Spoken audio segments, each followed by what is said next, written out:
Soy Pedro Lares, soy autor de La Reforma y en este video les voy a hablar acerca de los que son, a mi parecer, los aspectos técnicos más relevantes para poder introducirse en la Reforma y entender mejor las ideas del libro, ya que probablemente muchos de ustedes habrán visto el video promocional compartido por varios medios libertarios de Hispanoamérica, como podrían ser Libertario, The Mises Report, Más Libertad, Frente Ateo Libertario, El Minarquete, el Reporte Mises, etc. Pero no obstante, e incluso si ustedes, más allá de haber visto este video promocional, vieron otras cosas como la descripción de la publicación que compartieron estas páginas en Facebook, si vieron los comentarios de los administradores de estas páginas al respecto del libro, si ustedes vieron la descripción del producto en Amazon, si vieron la descripción e introducción en palabras sobre el libro que puso en la comunidad de Patreon, o incluso si leyeron la reseña de La Reforma por Christian David Hill, esta información les puede resultar insuficiente para entender los aportes que hace la Reforma a la teoría jurídica libertaria, a la teoría política libertaria, cómo se relaciona con posibles soluciones para algunos problemas de la crisis venezolana, porque de plano es difícil interesarse en el libro si ustedes no disponen de la información suficiente. Por tanto, llegó este video para explicarles cuáles fueron mis motivos para escribir el libro, cuál es el problema que busco resolver a través del libro y también, desde luego, cuáles son las soluciones que yo propongo en el libro para resolver estos mencionados problemas. Así que comenzamos. Bien, para hablar de mi principal motivación, de lo que me hizo escribir el libro, tenemos que saber que fue un pensamiento lo que originó mi interés en hacer esto, y es porque esto es lo que me condujo a mi postura sobre la imposibilidad de la autolimitación del Estado, que es de lo que se trata el libro y que al mismo tiempo me lleva a explicar cuál es el problema que busco resolver a través del libro. Ahora, ¿cuál es este pensamiento? Es el razonamiento siguiente.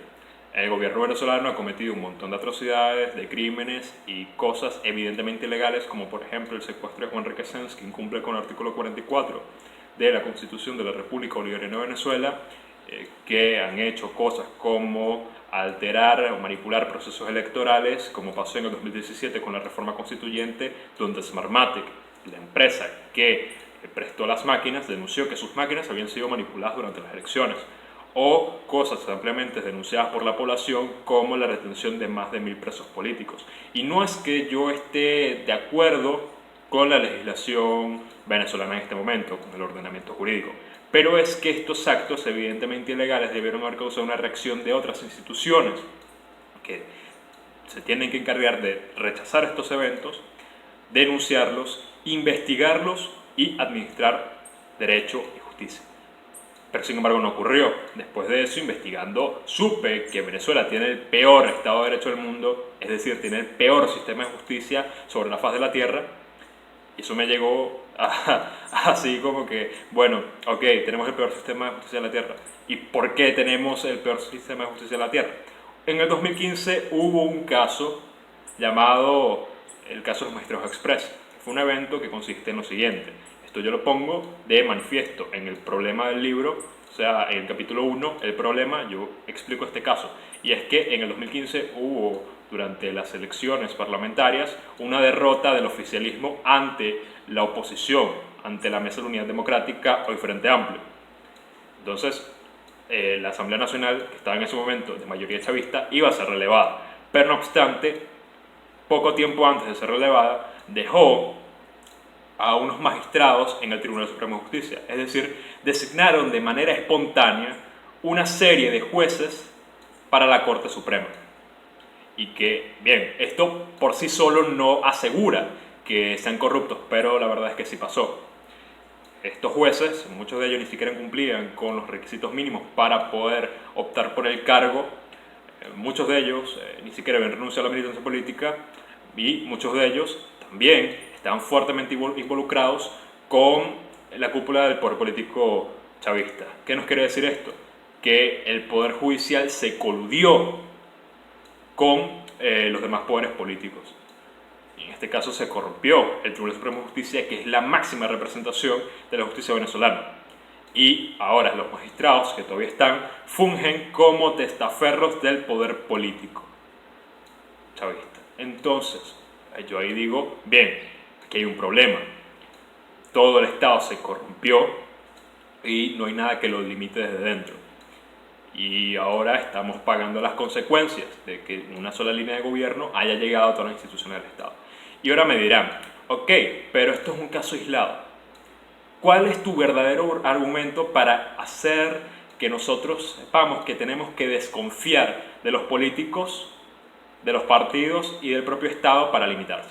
Bien, el argumento que yo les doy para que desconfíen de esto es que, en primer lugar, si esto ocurrió es porque hay una falla estructural dentro del Estado, es decir, las propias dinámicas y mecanismos internos del Estado no fueron suficientes para evitar que pasara.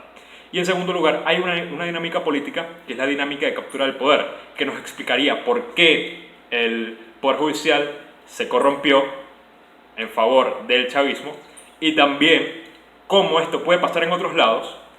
Y además de eso, ¿por qué Juan Guaidó hace lo que hace? Les voy a analogar con eso porque es lo más fácil con lo que se le puede analogar, además de lo del caso del TCJ.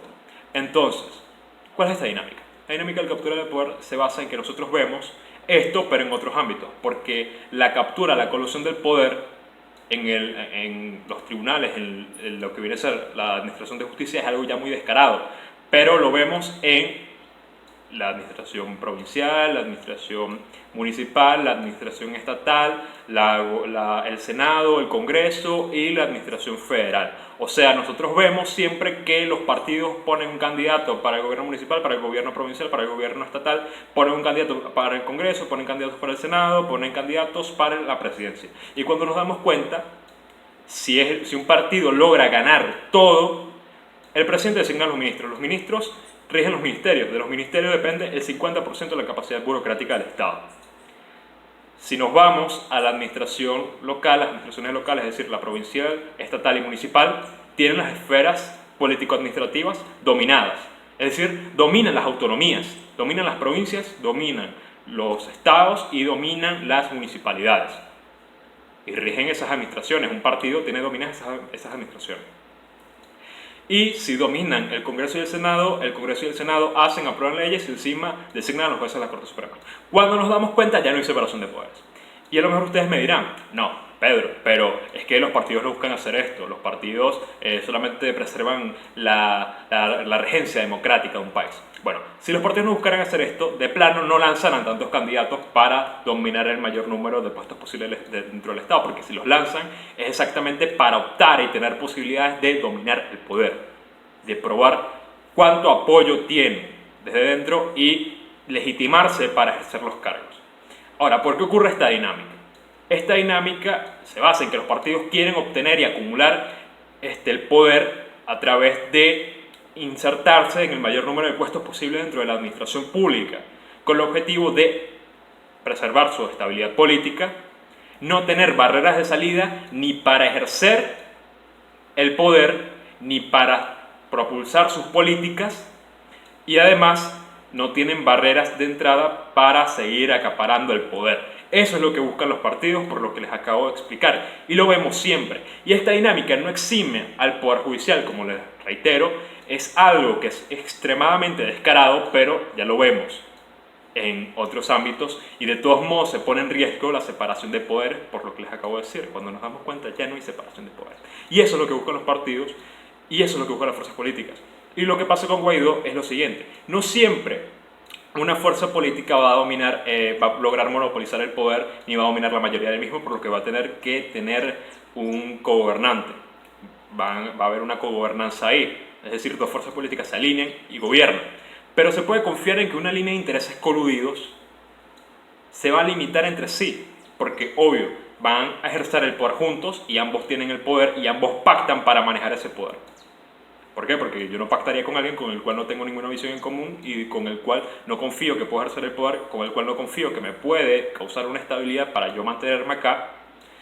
Y por tanto, yo tengo que coludir y alinear mis intereses y mis objetivos y mis visiones de gobierno con el otro para poder gobernar. ¿Se puede confiar en eso? No. ¿Y cómo se relaciona esto con Guaidó? Con Guaidó es exactamente eso. Hay dos, fuerzas políticas conviviendo dentro del Estado. En este caso, Guaidó en la administración interina y el gobierno en la administración corriente. Juan Guaidó tiene poder. Él tiene apoyo poblacional, tiene acceso a mercados internacionales, tiene acceso a activos en el extranjero del Estado venezolano, tiene apoyo internacional y tiene la administración interina. tiene la legitimidad constitucional. Sin embargo, no hace nada. Lleva 8 meses coexistiendo dentro del Estado con el gobierno y no ha hecho nada. Y si vemos, al principio el gobierno le ponía el mayor número de trabajo posible a Juan Guaidó, pero ya ni siquiera se toma la molestia de deslegitimarlo. Y Juan Guaidó hace cosas tan irracionales como despreciar la ayuda del extranjero y además pues hace otras cosas como querer negociar con criminales. Y no es que no tenga poder, porque imagínense, si no tuviera poder, ¿cómo se da el lujo de tener casos de corrupción administrativa? ¿De dónde saca los recursos? Ahí es donde entra el tema. Ahí es donde hay una coexistencia y donde ambos gobiernan, cada uno por su lado, pero pactan y no se meten con el otro. Es decir, están ahí, pero ninguno se toca, ninguno se dice nada, simplemente coexisten y ahí están. En un pacto, pero ahí están. No podemos confiar en que las fuerzas políticas tampoco se vayan a limitar por la existencia de este tipo de casos. Y ese es el argumento que yo les doy para que desconfíen de los políticos y de la dinámica del Estado y de los partidos también. Entonces, como no se puede confiar en que el Estado se vaya a limitar, ni que las fuerzas políticas se vayan a limitar por este tipo de dinámica, y porque hay una falla estructural dentro del Estado, porque si el Estado tuviera una estructura súper eficiente, esto no pasaría de plano. Entonces yo propongo que debe haber una manera externa de limitar el poder. ¿Y cómo yo propongo hacer eso? Con contrapoderes.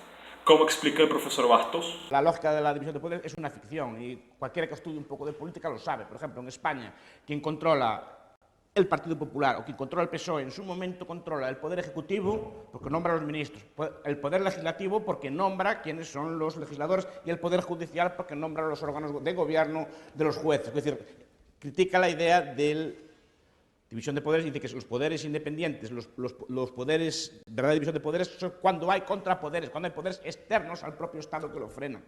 Es la idea de Yassar. Después de haber explicado todo esto, debo admitir que además de haber dado por sentado la dinámica que les acabo de explicar, yo no había leído, antes de terminar el libro, ni La lógica del poder político de Anthony Hassay, ni había visto este video de la ponencia del profesor Ancho Bastos. No obstante, lo que propongo es lo mismo, se basa en lo mismo. La diferencia entre Anthony Hassay y yo es que Anthony Hassay explica la lógica del poder político y muestra cómo limitar el poder político y define los contrapoderes y cómo funciona todo eso a través de la teoría de juegos.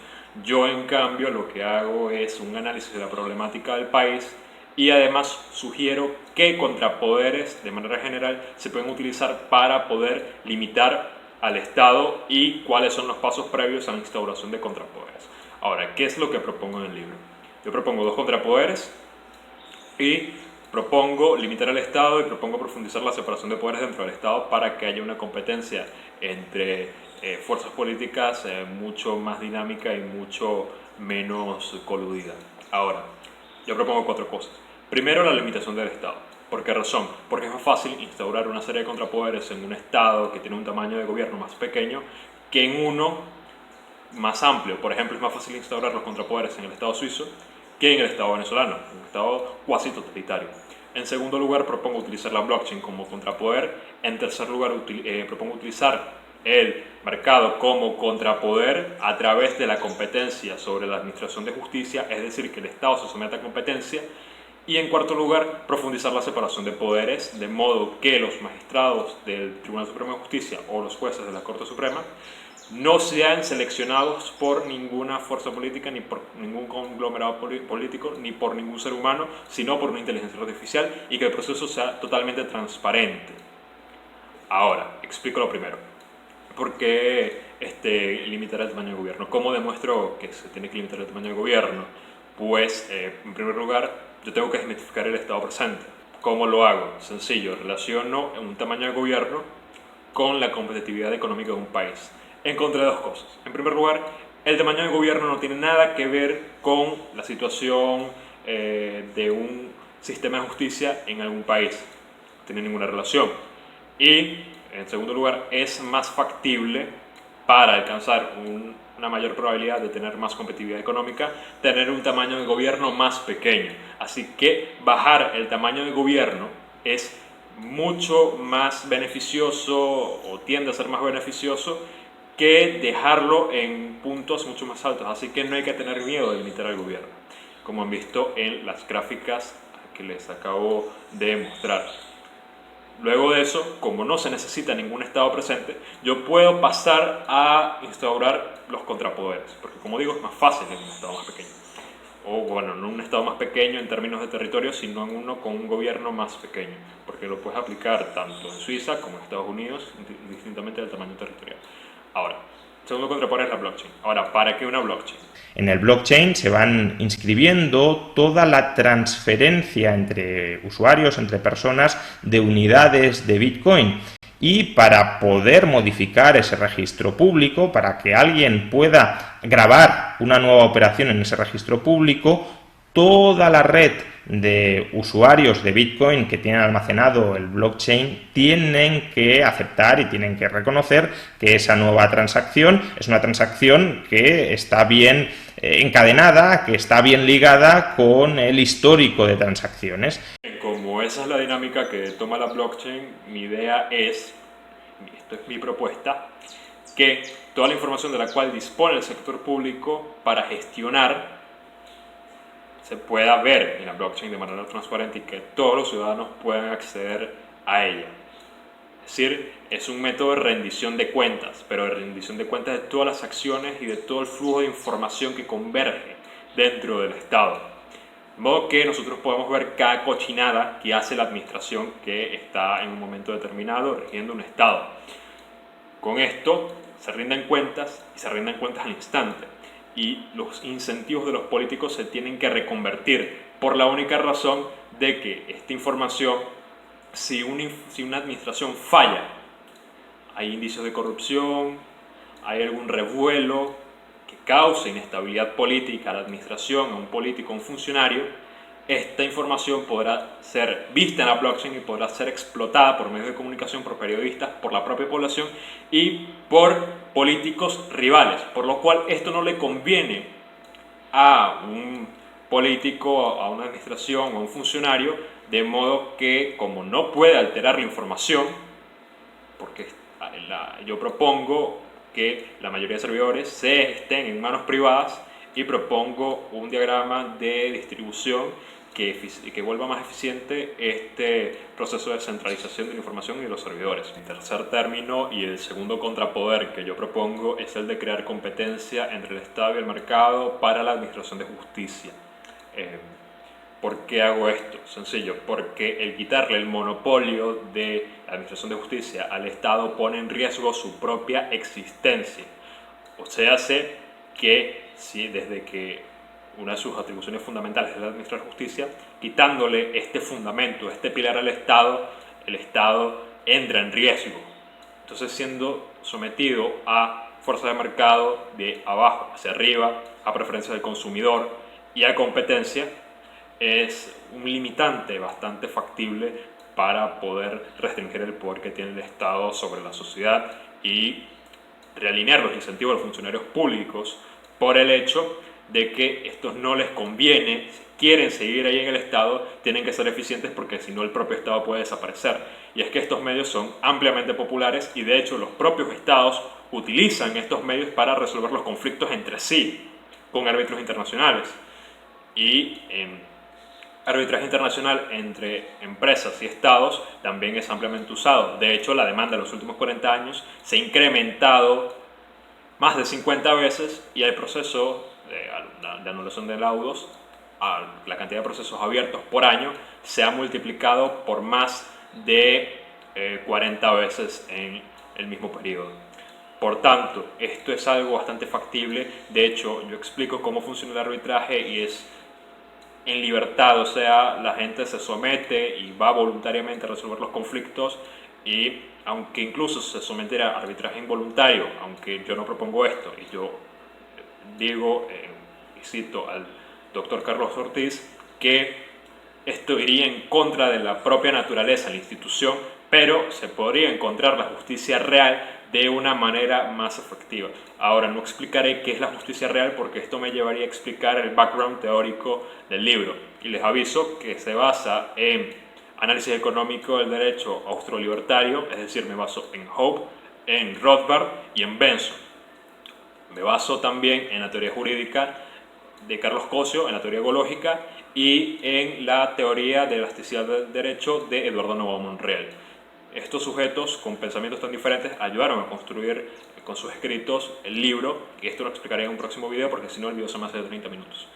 Entonces, por último, después de someter al Estado a competencia y compartir la información que posee el Estado con toda la población que componga el país, queda una cuarta cosa y es profundizar la separación de poderes. Yo propongo que a través de la blockchain se transparente el proceso de selección de jueces de la Corte Suprema y que estos jueces no sean elegidos por humanos, sean elegidos de manera completamente aleatoria por una inteligencia artificial, de acuerdo a que a mayores criterios cumplas, más posibilidades tienes de salir elegido. Estos criterios se componen de la siguiente manera. Puede ser carrera judicial, experiencia laboral, especialización, grado académico, y este proceso lo llevaría la Comisión de Postulaciones Judiciales, pero la comisión actualmente es de 11 personas, pasaría a 8, y antes era de 5 representantes políticos y ahora pasa a 2. De manera que hay 2 representantes políticos, 2 representantes de la sociedad civil en virtud de representar simbólicamente a los administrados de justicia, 2 del Poder Judicial en virtud de los administradores y 2 árbitros en virtud del balance.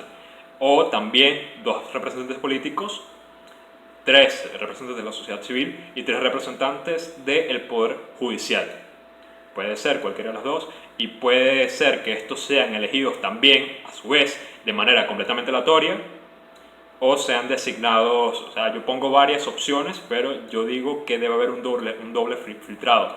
Deben ser elegidos los jueces de la Corte Suprema de manera completamente aleatoria, de acuerdo a los criterios que les acabo de mencionar, y aquellos que llevan, la comisión que lleva este proceso, sea elegida también de manera completamente aleatoria.